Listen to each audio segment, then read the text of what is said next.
So, we will continue our discussion today on television signal transmission that we briefly started yesterday. So, if you may recollect, we talked about the picture elements. We said that we will view a picture as a frame, successive pictures as successive frames, and we will kind of think of each frame consisting of a large number of small picture elements. That is, we view upon this frame as if it is composed of a very fine grid of picture elements, right. And the scanning process that we go through kind of implies that we are viewing this frame as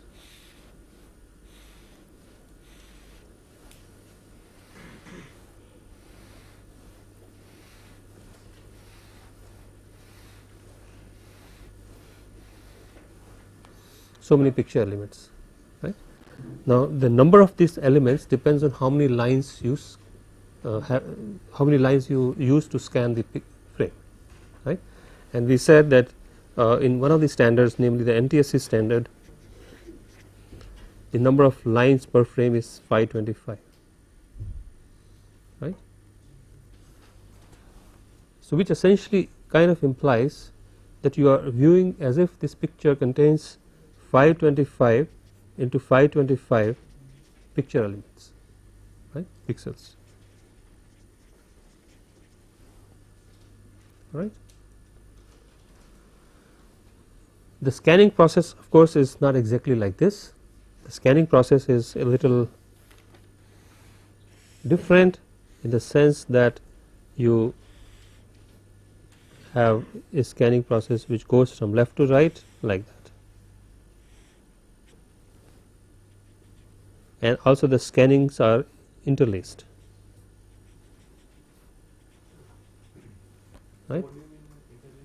Basically, these 525 lines that we are obtaining are obtained by first going through one set of lines like this, half the number of these lines, right.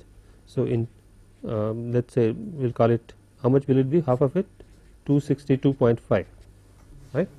So, half of the lines are scanned first, and then we come back to the top and scan in the regions intermediate between these lines. This has a better effect from the perception point of view, because you will return to the top within normally we transmit 525 lines at 30 frames per second, right. That is, we transmit one frame, a new frame after 525 lines every 1/30th second, right. But when you do like this, this repetition occurs after every, this is done every 60 times per second, right. So, effectively it is the same thing, effectively it is 525 lines on a 30 frame per second basis, right. But since we return to the top very quickly and also cover the region in between regions, the perception quality of the picture is much superior, right. This is called interlacing, right. So, the scanning is done in an interlaced manner, right. So, the really speaking, one frame consists of two scannings, right. One frame you can consist of a scanning like this followed by a scanning like this, which is completed in 1/30 seconds. Each of these individual scans being completed in 1/60 seconds. Of course, this 30 seconds and 30 and 50, these figures come from the power line frequency which is typically used in the American system, and the NTSC is an American standard, right. Whereas the PAL system, which is a European standard, the corresponding frame rates are 50 frames per second or 25 frames per second, right. So, it is different for the different standards that we have. Okay, and we also discussed yesterday the scanning mechanism, the way the picture, the way the TV camera generates the electrical signal, right. Typically, as I said, there are many kinds of TV cameras. I will quickly review everything so that you are um, comfortable about the whole thing. There are many kinds of TV cameras, but each of them basically does more or less similar things. This scanning process is carried out. Basically, an optical system focuses this portion of the picture on some surface which produces charge proportion to the intensity of these lines, right, the intensity of the various pixel elements. So, as it is scanned, the optical system, the optical beam is being scanned, and the optical system maps this scanning onto a surface which can be charged depending on the intensity of light that is coming through, right. So, the charging is done on some mosaic, right, some surface which where some photocathode kind of thing. Basically, you have photocathode of some kind. It could be photocathode in the case of a tube. It could be charge coupled device which produces a charge that you want. So, basically the light intensity is converted to a charge pattern, right. Is that clear? The charge pattern is then scanned by an electron gun. Electron gun you are familiar with, that is used in, let's say, oscilloscopes. So, now this electron beam is scanning this charge surface. There is a charge surface which has a pattern like this. Only thing is there is more positive charge wherever there is a brighter intensity, and there is less positive charge wherever there is smaller intensity, right. So, this kind of pattern, whatever is the actual intensity pattern, that gets mapped in the form of charge density on this charge surface, and then an electron gun is passes an electron beam through the surface in the same scanning mode, right. It scans this charge in the same way, and depending on the amount of charge, either less number of electrons will get absorbed or more number of electrons will get absorbed, and the return path in the electron gun, the current that will be produced by the electron gun will be dependent on how much charge is there at each point on the surface, right. Essentially, that is what happens in a camera tube, right. So, if for example, there is a more positive charge at a certain point, the more electrons will get absorbed at that point, and the corresponding current that will get generated will be smaller, right. So, essentially brighter elements which will correspond to more positive charge on that surface will produce a smaller amount of current, right. Whereas darker elements which have less charge on this at the corresponding points on that surface will absorb less number of electrons and will produce a larger amount of current, right. So, the current that you produce therefore becomes proportional to the amount of charge that you create, and the amount of charge that you create will depend on the intensity level at a particular pixel. That is the mechanism through which these things happen. So, basically a dark side will be a dark pixel will be associated with a large current, and a bright pixel will be associated with a small current. Okay, that is typically. So, this is how a typical TV camera works, but the mechanisms will differ from device to device. They will differ slightly, but the principle will more or less remain the same, right. Essentially, we do something very similar. So, that is how a TV camera. So, basically there is a photocathode in which the desired picture that you are scanning is mapped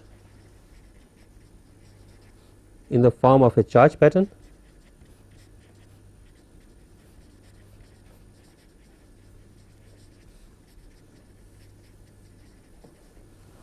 and this charge pattern is then scanned by an electron gun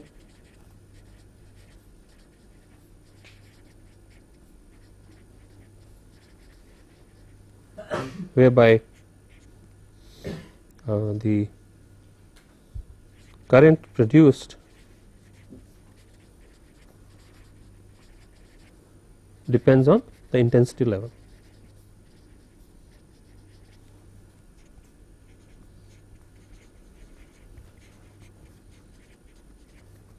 which essentially means charge density here, because intensity level gets mapped onto a kind of charge density. Okay. But I am not going into a very detailed discussion of the precise construction of these various devices. Okay. Let us look at we also saw very briefly the scanning pattern, right, the horizontal scanning pattern and the vertical scanning pattern. Let me just repeat that once again. This is the sawtooth waveform which depicts the way the scanning is done from left to right, that is the horizontal scanning, right. This shows horizontal scanning,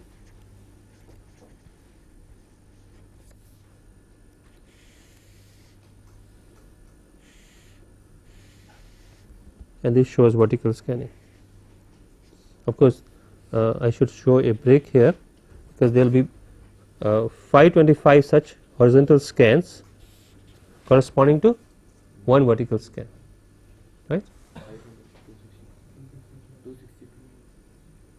Well, if I am considering the whole thing as one, yes, you can write, yes, you are right, actually it is interlaced, right. So, but if I look at, if I forget that detail, it is more or less like this, right. So the exact timings can be worked out for these sawtooth waveforms. Okay. So what does the resulting video signal look like? That is a picture signal that finally gets generated, right. As I said, we finally produce a current corresponding to each of these scans, right, which may vary arbitrarily, right, and the high values of the current. So if I am plotting current here, the high values of the current will correspond to black, right, and the low levels of current will correspond to white. So we will have some composite picture signal like this. Now typically you add, you know, this you will have to repeat this operation of scanning at the receiver later, right. You will have to move from left to right to generate the picture on the TV tube at the receiver, right. So it is important that you know precisely the instance of this horizontal scan, the time intervals of horizontal scan and the time intervals of the vertical scan of the receiver. So you will have to transmit some synchronizing information along with your picture signal, along with the video signal. So corresponding to this, you generate some synchronization signal at this point, at the corresponding points, right. Typically the levels of these signals are kept above the black level, so that they are not visible as the picture is being produced at the receiver, right. So they are kept at the top, right. So you will have a pulse like kind of thing here, and also a signal, something like that. So this is your actual video. On top of that, at the right point, there is a synchronizing signal which shows that, okay, the next scan, next horizontal scan will occur here. So this point gets mapped here, right, in the form of this pulse here. So what's the advantage of this pulse, so that the receiver knows that at this point it has to start rescanning from left to right, right. So this vibrant to F is fixed and all this is fixed to time. Time is also fixed to the need of yeah, that is a rate, but the precise timing, you have to know the precise timing at which the left to right scan, it has to be synchronized with the incoming timing. Your signal is coming, it is starting at a certain time, you do not know at what time it is starting, right. So you need to know the precise timing for every left to right scan and for every vertical scan, right, every horizontal scan, every vertical scan. Of course, once you have established a synchronization, then it becomes more or less automatic, but initial synchronization requires that this timing information be available. So if synchronization is not there, then what can go wrong? Without synchronization? If the synchronization is not there, you will not be able to see the picture properly, because the picture will keep on, you are just getting some signal. How will you see, how is the scanning process being done? The scanning process requires that there is a sawtooth signal which moves the beam from left to right, right. At the left, the left part of the picture should correspond to the left part of the screen, and the right part of the picture should correspond to the right part of the screen. Unless you synchronize these things, how will you ever see the picture? Otherwise you will just, maybe the starting point is in the middle and something else is happening here and something else, right. So the picture will be all jumbled up, right. Is it clear? Because the scanning, the left part of the picture as you are scanning, as you are scanning at the transmitter, this portion should be reproduced in the screen at the receiver at this point only, and not somewhere here or here or here.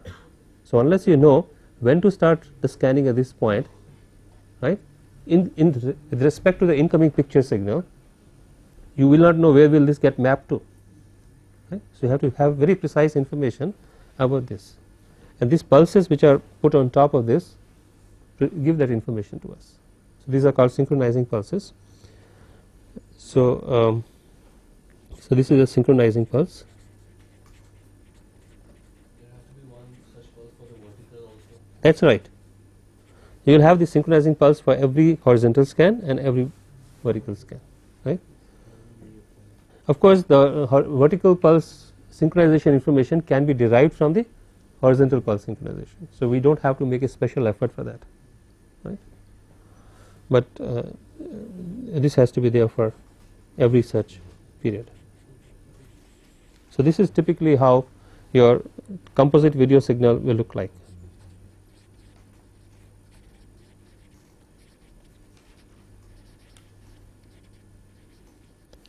Actually, you see a slight flat portion on either side of this synchronizing pulse, which is called a blanking pulse or blanking level or whatever, horizontal blanking level. This is basically, you want to make sure that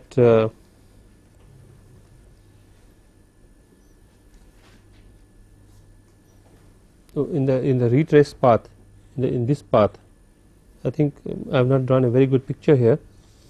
This pulse actually gets synchronized with let me draw a fresh thing, it will be better.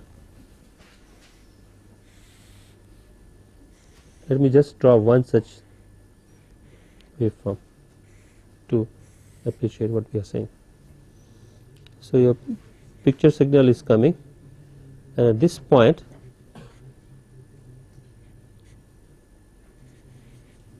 I have a pulse like that, right. So basically this pulse is made to synchronize with this peak. So basically this is giving me the information that at this point the retrace is occurring, right, and during the retrace at the receiver I do not want anything to come on the screen. So there is also you make sure at this point the level that is transmitted, the voltage level that is, the current level that is transmitted corresponds to a black region. So during the retrace portion of the as the scanning is going from right to left, right, it takes a finite amount of time. This is the time that it takes, this much time, right. The picture is blanked out. So this is a blanking level, and then the scanning starts again. That is a slightly more detailed information. Okay, so that is some detail about the composite video and the fact that there is synchronizing information and blanking information, etc., on this composite video, which is also transmitted along with the signal. Let us next come to how this video is transmitted, right. The transmission is done using amplitude modulation on a carrier.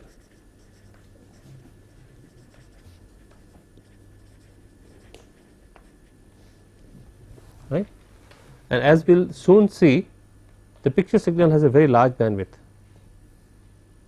right. I mentioned earlier it has a bandwidth of the order of 4.5 megahertz. We will soon see how that figure comes, right, in a few minutes. It is just a very simple calculation to see that. But because we have a very large bandwidth, it will be definitely not a good idea to transmit either DSP AM or DSP SC kind of modulation, right. And as I mentioned to you, the video signal is transmitted via vestigial sideband modulation, right.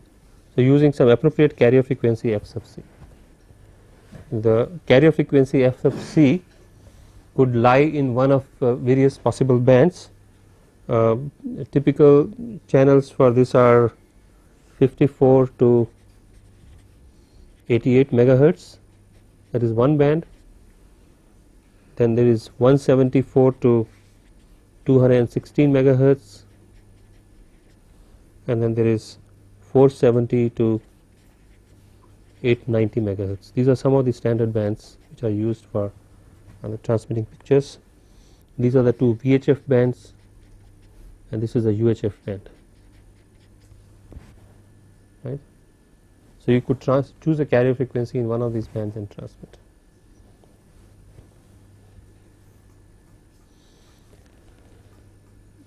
So the that is as far as the picture signal is concerned. I will talk about VSP a little more detail in the context of picture transmission in a few minutes, but let us also remember that along with the picture signal we have to transmit a Y signal, because TV transmission is transmission of two signals. Actually, if it is color TV transmission, it is transmission of several signals, right, not just two signals, but the least we have to do is transmit both the picture signal and the audio signal, right. So the audio signal, that is as far as the picture signal is concerned, transmission of the picture signal. As far as the audio signal is concerned, it uses a carrier, it uses another carrier, you can call it a sub carrier or whatever you like. It uses a second carrier which is removed from this carrier by 4.5 megahertz, right. So the audio carrier is FC plus 4.5 megahertz, and that is because the bandwidth, the baseband bandwidth of the picture signal is 4.5 megahertz approximately. So you space the audio signal away from the video signal by this much amount, and the modulation used for audio in most pictures transmission standards is frequency modulation.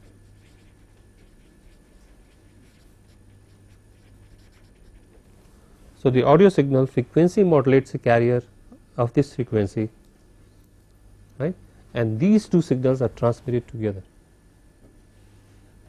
So you actually have use two carriers here, right.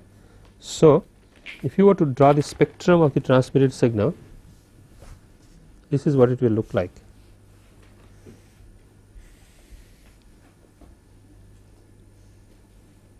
So let us say this is your F sub C. This is one side of the upper sideband of the picture signal DSP amplitude modulation, right. The lower side is transmitted, but the lower sideband is cut off. But as you will notice, I have not applied the VSP principle here. What is the VSP principle? That I must have something like that, right. That is the VSP principle. All I do is I just cut off the bandwidth of the lower sideband so that the overall transmission bandwidth is small, right. This precise spectral shaping that I need for proper reconstruction of the modulating signal at the receiver. Remember why this shaping was required, so that you could reconstruct the modulating signal properly at the receiver with simple envelope detection, right, or simple synchronous demodulation, either way, right. It was required for that distortionless reconstruction. This precise spectral shaping is actually carried out at the receiver rather than at the transmitter, right. So it is more convenient that way, because I do not have to do a very precise kind of filtering, which is what is implied here, at the typically high voltage levels that I have to deal with at the transmitter, right. Particularly in the conventional picture tubes, the signal levels were pretty high. Can you please explain this further? All I am saying is there is nothing much to explain except to say that this precise spectral shaping that is required for VSP modulation is done at the receiver and not at the transmitter, right. This is the conventional way of doing things. As far as the transmitter is concerned, all you make sure is that your transmission bandwidth is reduced, That is the purpose of VSP modulation, right. You do transmit a portion of this lower sideband without regard to this shaping. Basically you make sure that all the relevant portion is transmitted, right, because in any way you are occupying that bandwidth, right. So the precise shaping is done at the receiver, okay. So so suppose this is 4 megahertz, this part, just for the sake of discussion, and let us say this is 1.25 megahertz, you are transmitting a portion of the lower sideband. So the total transmission bandwidth is reduced from 8 megahertz to 5.25 megahertz, right. But the precise spectral shaping which you need to be which is required to be done for proper reconstruction of the modulating signal after demodulation is done at the receiver. So basically what we are saying is, at the receiver you will have a VSP filter which will precisely satisfy your requirements, right, which will have this shape.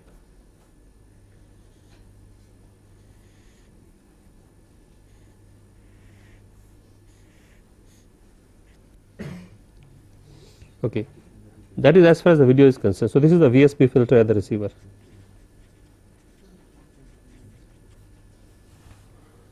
And your audio signal is sitting here somewhere, right. So this is the carrier for the audio, which is at frequency FC plus 4.5, right, and this has its various sidebands, etc., the FM signal all around this carrier. So your receiver filter actually will have a passband like this. It will pass this complete signal, the video signal plus the audio carrier signal, all this will be passed, and on this side there will be a spectral shaping before it is fed to the demodulator, right. So at the receiver you will do all this filtering and this spectral shaping, right.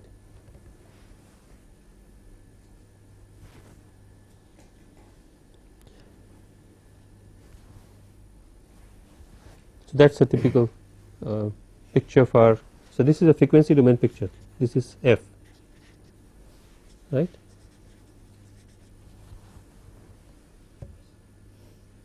Is it clear? Spectrally this is how the video and the audio signals are multiplexed together. So this is another example of multiplexing. You are transmitting two signals simultaneously because you need to, right. You need to transmit the picture signal along with the voice signal, along with the audio signal, right. So and that is, this multiplexing is done in the frequency domain. Any questions on this? Now just to complete this discussion, let us have a very brief view through a schematic diagram of precisely what do we do at the transmitter, TV transmitter, and what do we do at the receiver, right. So TV transmitter, and after this we will return to the basic question of the bandwidth. You know, we have assumed that it is 4 megahertz or 4.5 megahertz. Where does that figure come from? We will discuss that. So remember, you have to transmit two signals, the audio signal and the picture signal. So let me start with the picture signal. You have some optical system which is picked up by a TV camera, which is followed by a TV camera, which generates the necessary video, composite video signal. So it generates the video plus the synchronizing pulses plus the blanking pulses, right. It does all this. There is some electronics associated with this camera which will do all this. Maybe that electronics I can show here, right. So this electronics generates the scanning waveform, you know, the sweep waveforms that are required, and generates the sync pulses, generates the blanking pulses. So these, the signals from here go to these two blocks, so that you finally get your composite video here, right. Then there is the amplitude modulator, AM modulator. So, I do have a VSP filter here, so to say, but this VSP filter is of a very crude type. It does not do the precise spectral shaping that is required to be done for vestigial sideband, right. It's the basic purpose is only to cut off the one of the sidebands. The reason why we are kind of taking the precise shaping to the receiver is because typically at the receiver one has to work with much lower voltage levels, much lower signal levels, and this is a low voltage electronics here to work with rather than a high voltage electronics, right, to design those filters, right. Basically that, it's convenience more than anything else. There is no reason as far as the principles are concerned. Along with this, you have the audio signal,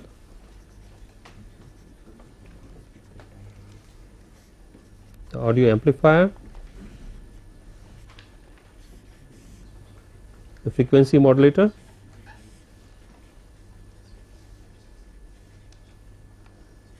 with some suitable carrier,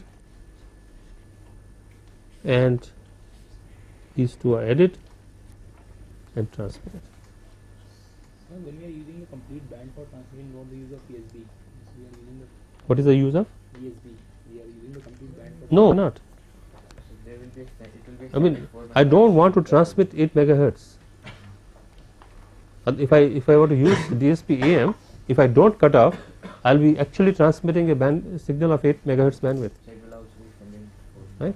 So all I do is I have a rough kind of filter which removes all energy beyond less than FC minus 1.25. So all the lower, so most of the lower sideband is cut off, except the portion which will be required for shaping at the receiver. So what does the lower diagram indicate? What is it showing? This value? So the lower one. The lower one is the VSP filter that we will be using at the receiver to carry out this shaping. At the receiver, but then we are applying the audio signal also into the audio Of course, signal also. what you are saying is that the receiver filter, the receiver front end RF filter would be such that it passes the video signal, passes the audio signal, and also carries out the VSP filter shape. That is what you are saying. Is that clear? This receiver filter, the RF receiver filter, it will allow this video signal to pass through, it will allow this audio signal to pass through, right, and it will also carry out the VSP spectral shaping that is required for proper reconstruction. Right. So that's a very sketchy description of the transmitter, TV transmitter, just basic principles level. Next we come to the receiver. I am sure you can draw the diagram yourself. So you start with the RF filter, which has those characteristics that I just mentioned. It is also a VSP filter. Along with other functions, it also carries out the VSP filtering or VSP shaping function, spectral shaping function, plus of course it provides the required amplification. Most RF filters in any radio receiver would be actually RF amplifiers. Right? They will also be providing some gain, because the signals coming in that you are picking up from the antenna will be typically very weak, a few microvolts, tens of microvolts. Right? So they have to be amplified to suitable levels so that further electronics can take care of them properly. The mixers, the IF amplifier, etc., of course provides further gain and things like that. So this is followed by your frequency conversion. As usual, there is a concept of intermediate frequency, just like the super heterodyne receiver. So these two, there is a local oscillator here, right? A local oscillator frequency, and these are GAN tuned, the center frequency of the RF filter here, right? Followed by Actually most of the precise filtering and the shaping will be done by the IF at the IF stage, as I mentioned earlier also. The IF amplifier,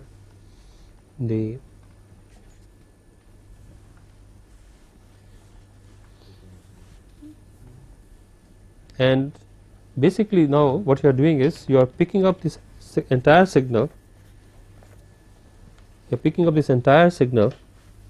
right, and trying to just detect this as such, right, and that's done through an envelope detector. You are not doing any frequency demodulation at this stage, that will be done later.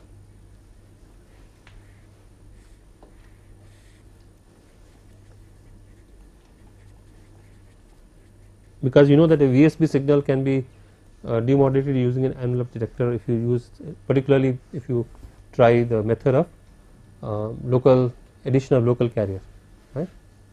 So using the simple envelope detector you can get this composite signal reconstructed, the corresponding baseband signal reconstructed. Only thing is that baseband signal will also contain this FM port signal, now with a carrier frequency of, after reconstruction, after envelope detection, what will be the carrier frequency of the audio signal? 4.5 megahertz, right. Not FC plus 4, FC would have gone, the demodulation would take care of all carrier frequencies. So this contains the video signal plus your audio signal, right. So you need to separate them out now. So there is a video amplifier here which will have a bandwidth now of only this much. The video amplifier will have a bandwidth only corresponding to this point, right, and so there is a video amp, and there is let us say you will have a band pass filter here around 4.5 megahertz, right, followed by your limiter discriminator, right, your FM demodulator.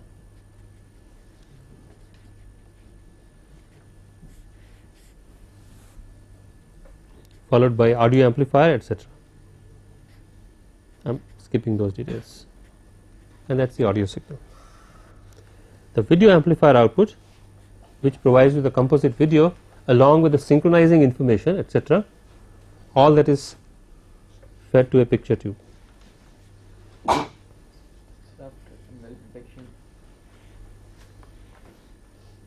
Just a second. And this picture tube also gets its synchronizing information, etc., from the from here, right. I am skipping the details. So synchronizing information, sync information, and the blanking information, all that goes to the picture tube here. So this is again a very rough, sketchy information about the TV receiver. Yes, there was a question, Rajat. So, that band pass filter will have F center frequency 4.5. That's right. The center frequency is 4.5 megahertz. Correct. And all right. How are the audio and the video synchronized? Sorry. How are the audio and the video signals synchronized together? There is no special effort made for that. There is no need, because they come together. There are no major delays to worry about, right. I appreciate the point, but there is no major delays to worry about here. One doesn't have to worry about this too much.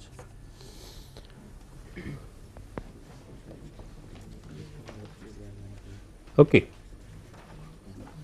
Next, let us consider how did we get this figure of about 4 megahertz for the bandwidth of the audio signal, video signal.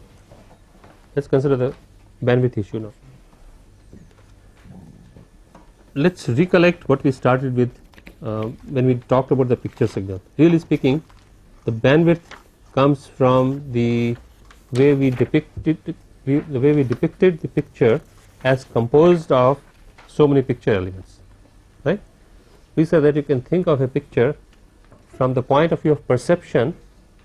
It will look good to us if we have these pixels, suppose I just have each of these pixels available to me separately and not the complete picture, right, that means I could still reconstruct the picture, isn't it?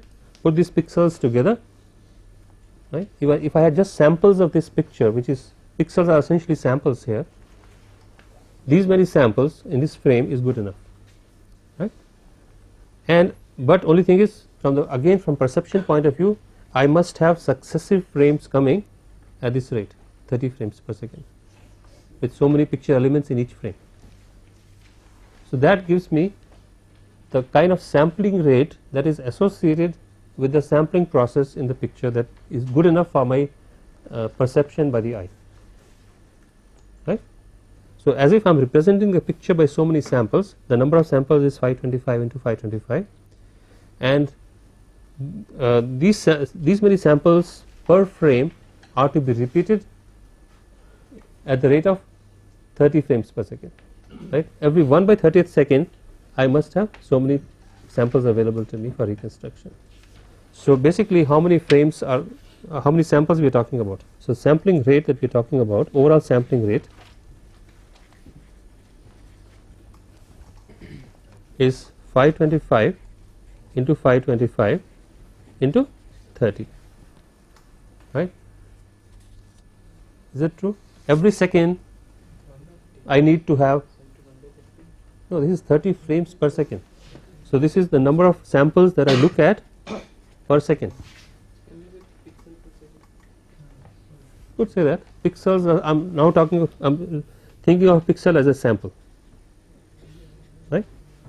So I need to transmit so many samples per second, I need to transmit so many pixels per second, right, for proper reconstruction by the human eye perception mechanism, right. So now from a sampling theorem point of view, if you have a certain sampling rate, this is a sampling rate, and it seems that this sampling rate is adequate for our reconstruction of the original signal, this is of course an empirical observation. What does it mean in terms of bandwidth? The bandwidth should be half of this, right, because the required sampling rate is about twice the highest frequency contained in the. So from that point of view, our bandwidth really becomes half of this value. So if you were to compute this, this comes out to be some 8.26 into 10 to the power 6 picture elements per second. So half of this is equal to some 4.13 into 10 to the power 6 megahertz. So that simple calculation establishes the bandwidth that we need. Of course, this is not a mathematical proof of the bandwidth of a picture signal. This is an empirical proof based on the fact that these many samples per second are adequate for reconstruction by our eye. Half is done because we are sending only VSP. Because we are sending VSP signals. No. This has nothing to do with VSP. We are talking about the picture signal, properties of the picture signal, independent of how we transmit it, right. Since it is adequate to represent the picture by so many samples, and we transmit so many samples at the rate of 30 frames per second, right, the overall sampling rate at which we are transmitting information is this much, or representing information, not transmitting, representing information, right. We are representing 30 frames, each frame containing so many samples, and the total number of samples that I look at in 1 second is this much. This much is required for proper reconstruction. That means the if this so much sampling rate is adequate for something, the bandwidth should be about half of that from sampling theorem. I am using the result of the sampling theorem here, right. Remember the sampling theorem from your signals and systems course?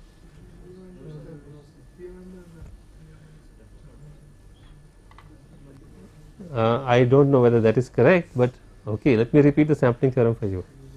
Of course, I will consider it again when we need to discuss it in the context of digital communication, but the sampling theorem states that if you have a signal with a certain bandwidth, this is in the frequency domain, so you have some corresponding time domain signal here,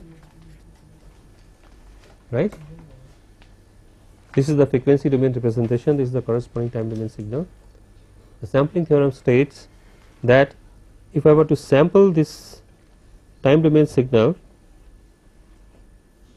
at a particular rate, at a rate higher than a certain rate, then it is always possible for me to reconstruct this continuous time signal from the discrete samples, right, provided the sampling rate is more than 2W, right. So, if W is the bandwidth, the sampling rate here is 2W samples per second. If I have 2W samples per second or more of the continuous time waveform, I can always get the continuous time signal back through some suitable filtering mechanism, right. That is what the sampling theorem says. So, this result comes from sampling theorem, not from anything else. So, if therefore so many samples are adequate for reconstruction, this is based on our empirical observation, that means the required bandwidth must be half of this, okay. That is the resultant result. So it's 4.313 megahertz. Oh, sorry, 4.13 to 10 to the power 6 hertz or 4.13 megahertz. Thank you for pointing that out.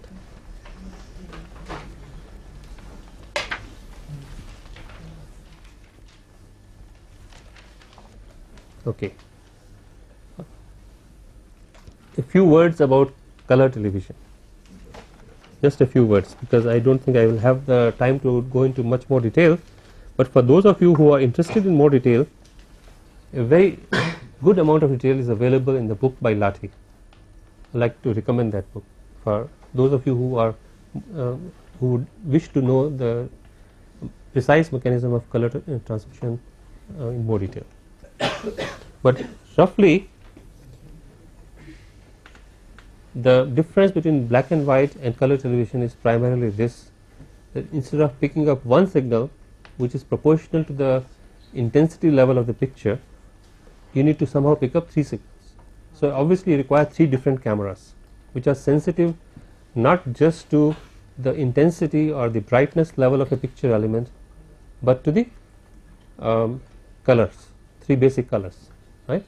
So, basically the 3 primary colors, as you know, are the yellow, the red and the blue, but of course one does not use these 3, uses some other 3 which more or less have the same purpose. That is because of the availability of various kinds of phosphors which are sensitive to various kinds of colors, right.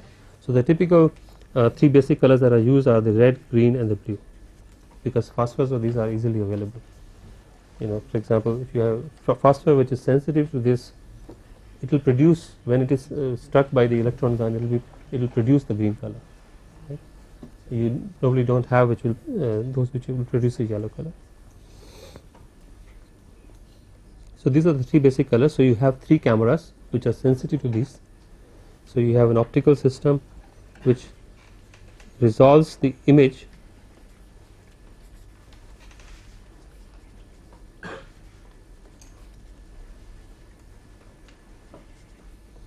into 3 primary colors.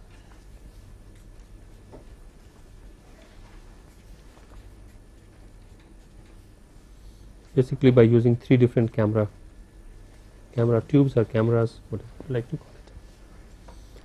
So, let us call this signals, we are generating 3 signals, let us call it M sub RT, M sub GT and M sub B.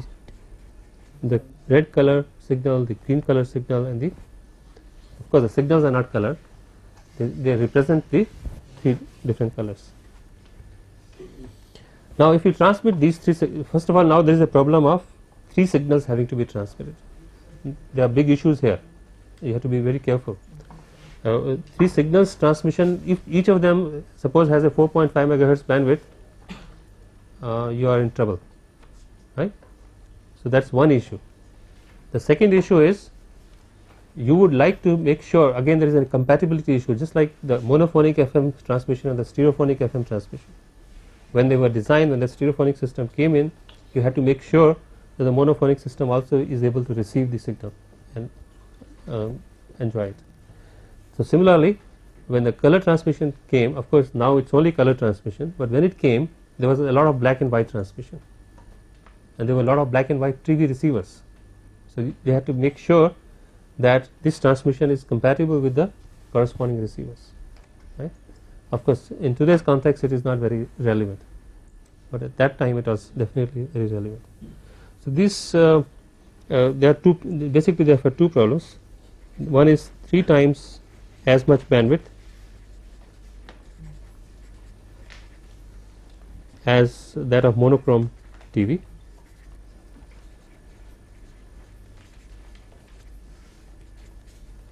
and secondly not compatible with, if you were to transmit these 3 signals, and not, that is not compatible with black and white system, right. Now these 2 problems are solved by what is called signal matrixing of some kind.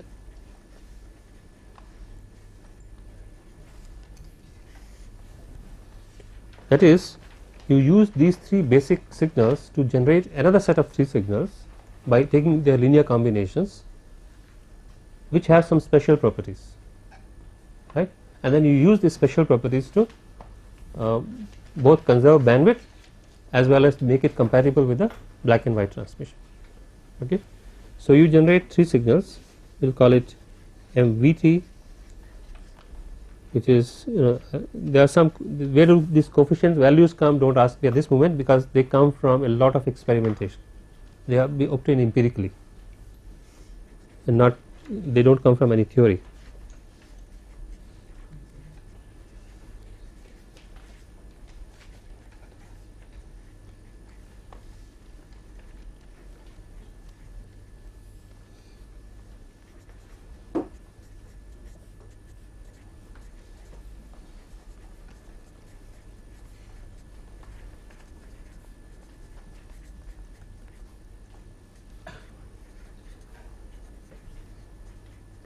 And M sub qt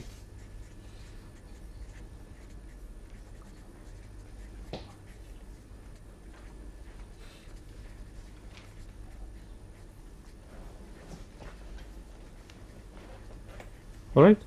So, you take 3 appropriate linear combinations of the 3 RGB signals that you have and construct a set of another set of 3 signals which equivalently represent the same information, right. It is like a matrix multiplication, right. You have a matrix consisting of these 9 elements, that matrix multiplies this vector of MR, MG and MB and produces another vector. They contain the same information. You are transforming the original signals into another set of 3 signals, and it is a reversible transformation. That is, given these, I can always go back to RGB by using an inverse matrix, right. That is always possible. However, the significance of this combining is the following. One is, the first of these 3 signals essentially becomes very similar to the black and white signal that you have, right. So, we call it the luminance signal. So, M sub Vt is called the luminance signal, and it has more or less all the properties, it matches very closely with the black and white signal which carries the intensity information, right. The other 2 exclusively carry more or less the color information, the 2 color informations, right. So, again these coefficients are chosen such that they efficiently use features of human color vision, the way the human eye perceives various colors, all that has been taken into account in arriving at these coefficients, right. So, M sub I and M sub qt are called the chrominance signals.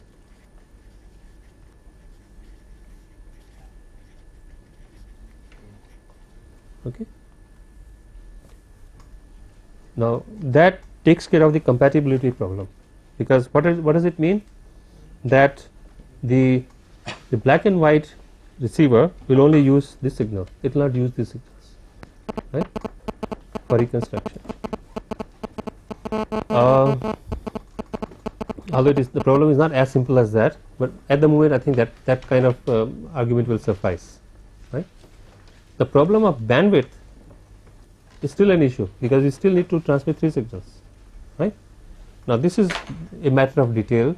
I will not go into the details. As I said, if you are interested in detail, please read it from Lathy's book, but I will just make a statement. The statement is, it turns out that if I do things a little cleverly, choose certain ways of modulating these 3 signals onto different subcarriers, right, I can choose all these various subcarriers that I need within the video band.